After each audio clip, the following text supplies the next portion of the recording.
Ako nga pala si Junjun. Ang tawag nila sa akin, Mr. Ribbon Singapore. At ang pagagandahin natin ngayon, si Leia.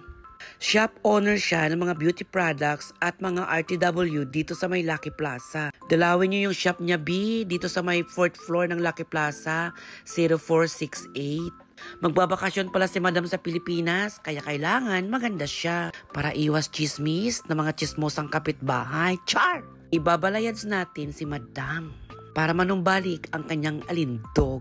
Ewan ko ba, yung mga magaganda na gusto talaga magpaganda pa. Paano naman kami mga pangit? Char!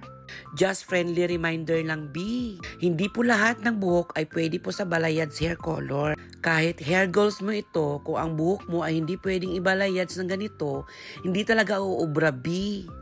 Bilang isang hairdresser, ang goal namin ay i-achieve ang gusto mong hair goals, pero hindi namin pwedeng ipilit ang gusto mo kung alam namin na ikakasiro ito ng buhok mo. Maraming hairdresser na professional na, pero tinatanggihan ang buhok ng iba, lalo na kung alam nilang ngarag na ito or hindi na talaga pwede sa process na yun. Dahil ang pagpababalayads, B, ay ginagamitan ng bleaching method using foils para ma-achieve talaga yung kulay na gusto mo. Maraming mapagdadaan ng process ito bago ma-achieve ang balayads na gusto mo. Pero hindi pwedeng achieve ng simpleng kulay lang, kaya isip-isip muna, B. Nasa huli ang pagsisisi, tas pag super dry na yung buhok nyo, sisisihin nyo yung hairdresser na gumawa sa inyo.